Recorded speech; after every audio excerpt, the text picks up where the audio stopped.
Hello, family. Derek traveled, and the Lord wanted me to go to the mission house to stay until he returns. It's always nice to be able to go back to our community and have fellowship and much needed support. I pulled Rhema the second day, where the Lord was asking me to stay in prayer all day for intercession. Also, I had a little spat with him. I was feeling a bit disheartened as the enemy used the opportunity to pound me with so much pain from the past, the recent happenings in ministry, and past hurt that I had incurred as well. I was being taken through the ringer. I was glad the Lord had called me into intercession, but I felt like I needed prayer for myself, for my heart. It was badly wounded. Mother Catherine was kind enough to watch baby girl. She calls Rosalise her bestie, and my goodness, they are. She squeals at the top of her lungs and jumps every time she sees her, so excited, almost jumping out of my arms. It's the cutest thing. So I went into prayer for a couple of hours and did the Lord's Supper, asking the Lord to please heal my heart.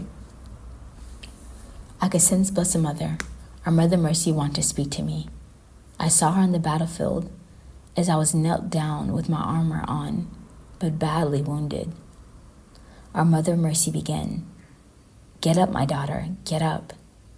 You are pressed but not crushed, though you are pressed on all sides, perplexed but not in despair, persecuted but not forsaken, struck down but not destroyed.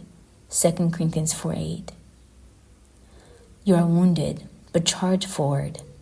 Don't allow it to stop the work or stop the mission.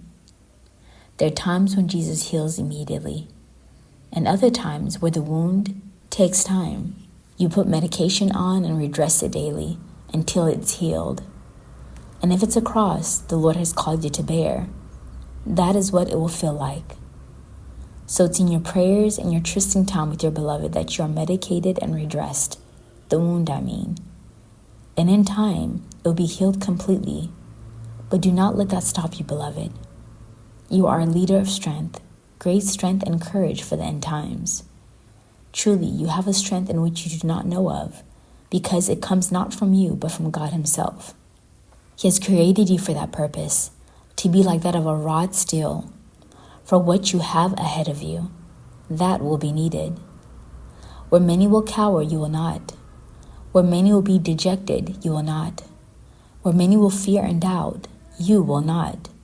So you're being trained right now just as David was trained in the wilderness, and Moses was trained in the field. The many you lead will need a fierce leader, one who's resilient, who is tender and understands the working of a soul and movements of hearts. A mother who loves entirely and selflessly without thinking of herself.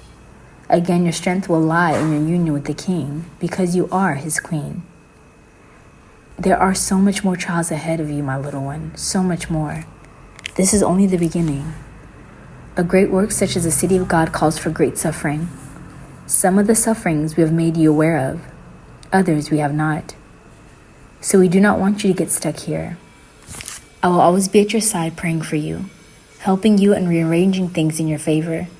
And I always have my knee available to you, where you can rest your head and pour out your sorrows and petitions in my motherly embrace. I will begin to speak to you in the group more often. There's much I desire to share with you. You are a mother, not a victim. Don't come in agreement with the enemy's taunts and lies, for there are many, and will continue to be. You're not a soul injured by happenstance as the world defines victims. No, you're a soldier at war. These are your battle scars, and you're a victim of God's love. How he loves you so much to entrust himself, his heart, and his love to you to be wounded for the sake of souls. That is the only victim you are. All things are given and taken from his hands to you. The weapons of choice for this season of battle is your prayer of supplication and patience. Yes, patience is a weapon. And because the enemy knows this, he will try to wear you down. Keep your eyes on Jesus and your mind focused on his promises. This community will be filled with joy. There will be deep friendships, some that will last, some that will be until the end. And here she's talking about the end of the world, because the Lord made it clear to me, as in Matthew, that I will make it to the end during the end times. So I won't be martyred, I'll make it to the end. Unless, of course, the Lord changes his mind, and he can do that too. There will be souls sent to test you in virtue and charity, and souls that will come with all the gifts and blessings to be a pillar of support, not only for you, but for me as well. Remember, I am choosing who comes, and each soul, no matter what they bring, even if it's difficult, will be a blessing one way or the other. They are all my hand-picked maidservants. Some will come for a time, others will be called to stay and prepare for the end, but all will be made clear once they arrive. It would be good for you to go back and reread the messages concerning the community and the vision of the city of God given to you. It will inspire the souls here and those who are called to come. Repost as well. There are many listening. I myself have personally led here for this time, and they are called, and they will respond. My daughter, be full of joy at the goodness of God in your life. Be full of joy at the grace he has given you to make you who you are, and be full of joy that he has called you so close to him, and to fight battles alongside him that will set many free.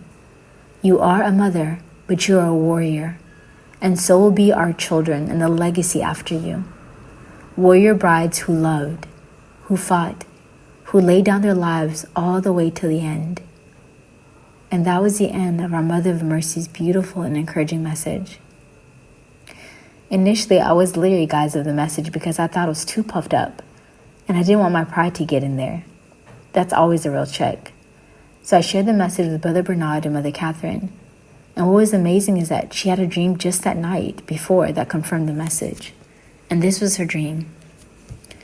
I was going to sit at a dining table, and I sat near at one end, hoping that Jesus would come and sit at the head so that I could be close to him. But he went and sat next to my younger sister. I then looked, and Mother Elijah came and sat on the other side. On that side, my dad was seated at the head. So she was telling him about me and about my calling to be a missionary, and explained that I have to leave my father's house so that I can pursue the calling. Then Mother Elijah and I were standing before a river, very dirty. The bridge was so small. There were people on both sides scared to cross. But Mother wasn't scared, since the bridge wasn't in good condition, just like in the movie Harriet Tubman when she was crossing the river. She jumped into the river, went under, and came back on the other side. She was with baby Rose. People were shouting in fear, but she didn't listen. Then we were on the other side. We came across another river, same condition. People were still shouting in fear, but Mother wasn't afraid. She jumped, came up on the other side, and this time she was carrying a transparent bag with spiritual items. We then walked a little, then came across to two heart dwellers. One was Mother Catherine, and so we walked along, moving forward. Then came to the mission house. The Mother Elijah took a shower, and there I was amazed by the kind of courage she had. And that was the end of the dream. Wow, guys. So continue to keep me in prayer, family. I could really use it at this time. And keep the group in prayer and the mission, the City of God, in prayer. Family, we definitely will be reposting the messages about the City of God mission. We posted it on our first initial channel from Jesus with Love, and that was several years ago. I didn't realize we never posted it on this channel. And there's a lot of new people that could really be blessed by it and called by our Mother of Mercy, Blessed Mother, to actually come and be a part of the mission and come to Ghana. So excited to see what the Holy Spirit does and who responds. God bless you, family. Until the next message.